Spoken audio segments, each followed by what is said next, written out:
Sarah couldn't pinpoint the exact moment when being a single mother had stopped feeling like a challenge and started feeling like drowning in slow motion. It had happened gradually, the way most important transformations do, not with a dramatic announcement but with 1,000 tiny surrenders, each one small enough that she barely noticed it at the time. 3 years ago, David had left. She could still remember the way he'd said it, standing in their tiny kitchen with his suitcase already packed by the door, as if he'd been planning his exit long before he bothered to tell her, "I can't do this anymore, Sarah. I can't be the person you need me to be." She'd wanted to ask him who he thought he was, walking out on a 3-year-old boy who still slept with a stuffed elephant that David had bought in the hospital gift shop. She'd wanted to ask if he understood what he was throwing away, or if he'd just gotten tired of trying. But instead, she'd nodded, signed the papers his lawyer sent, and watched him drive away in a car she'd never seen before with a woman she'd never met. The court had ordered child support of $400 a month. He'd managed to pay it for 5 months. After that, there was nothing but silence and broken promises that eventually stopped mattering because Sarah realized she couldn't afford to wait for him. She worked 2 jobs now. 3, if you counted the freelance graphic design she did at night after Marcus was asleep, hunched over her laptop at the dining table with cold coffee going colder beside her, her eyes burning from the blue light screen. Days at the pediatric clinic where she scheduled appointments and submitted insurance claims, pretending her smile didn't hurt when mothers came in with their husbands standing protectively behind them, hands on their wives' backs.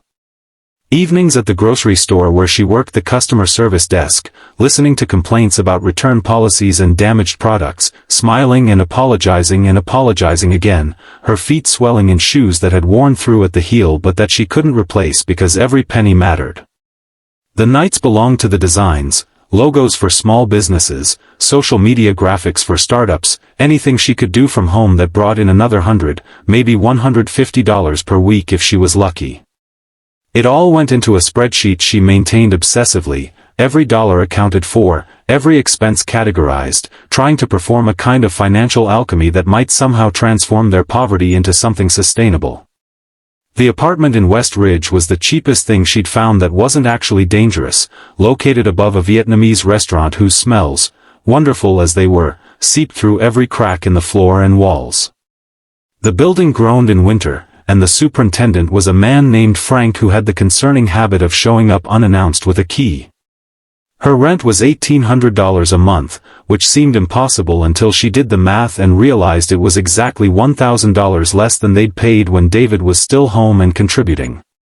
She had friends, or people she used to think of as friends, who had suggested she could have found something cheaper if she'd been willing to move to the outer neighborhoods, but the school Marcus attended was good, and his best friend Tommy lived 3 blocks away, and Sarah had made a decision years ago that some things couldn't be sacrificed on the altar of economic survival.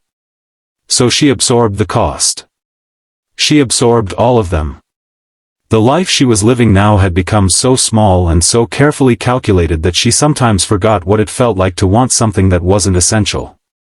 Her wardrobe consisted of work clothes, nothing that fit right anymore because she'd lost weight without meaning to, her body simply consuming itself when she forgot to eat lunch. Her hobbies, which had once included painting and photography, had become memories she told herself she'd have time for again someday, when things got better. But things never got better. Things just became the new normal, and you adjusted your expectations downward and kept moving forward because stopping wasn't an option when you were responsible for another human being. Marcus was the light of her life in a way that sometimes frightened her with its intensity.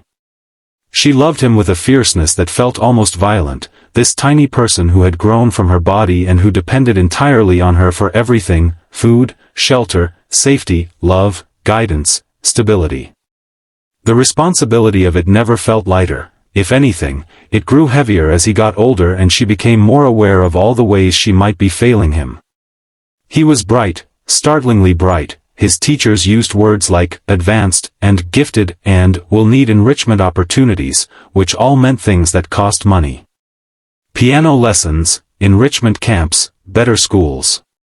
She'd looked into scholarships, into programs for low-income families, but the application processes were so complex and time-consuming, requiring essays and documentation and parental involvement.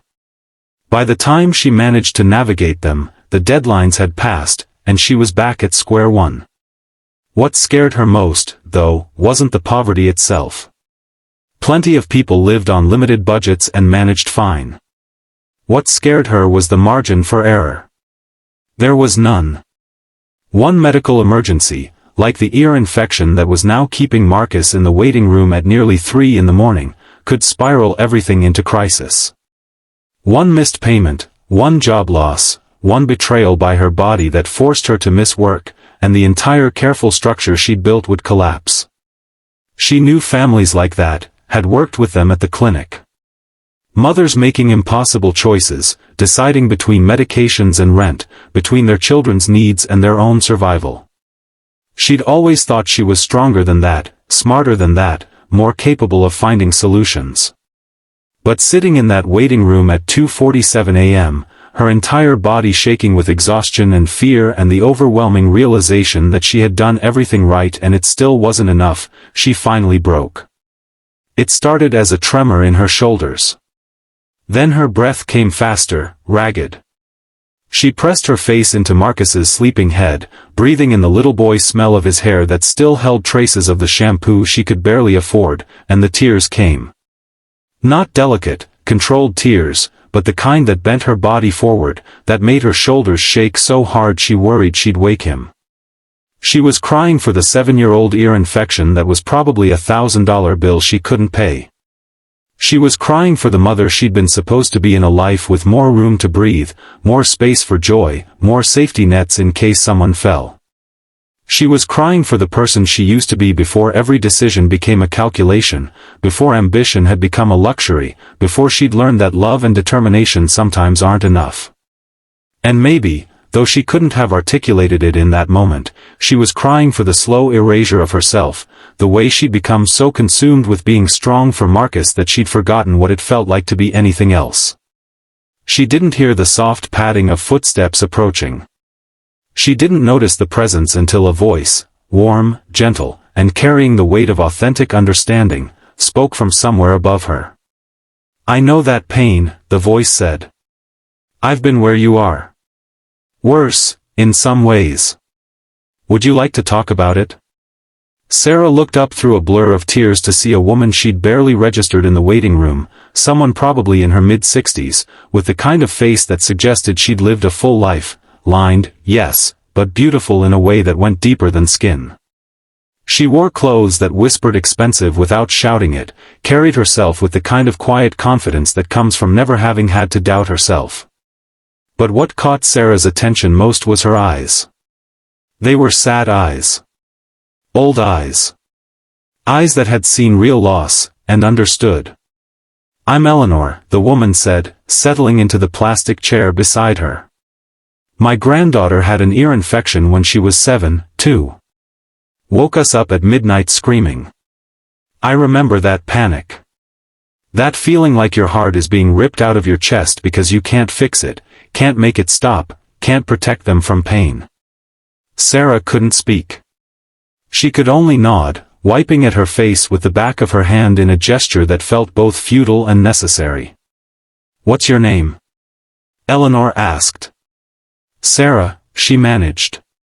"This is Marcus. My son." Eleanor reached out and gently touched Marcus's sleeping head, the gesture so tender it broke something else inside Sarah. "Hello, Marcus," she whispered. "You picked a good mom. You should know that. Not every kid gets that." They sat together in silence for a while, Eleanor occasionally handing Sarah tissues from her purse, neither of them feeling the need to fill the space with words. In the fluorescent light of that waiting room, something imperceptible shifted. Sarah didn't know it yet, but she had just encountered the person who would prove to her that kindness still existed in the world, and that sometimes, in the darkest moments, a stranger's understanding could feel like grace. When a nurse finally called Marcus's name, Eleanor stood up. "May I ask you something?" she said. "And please know you can tell me no, that I have no right to ask. But where will you go from here? Is there someone you can call? Someone who can help you?" Sarah's instinct was to lie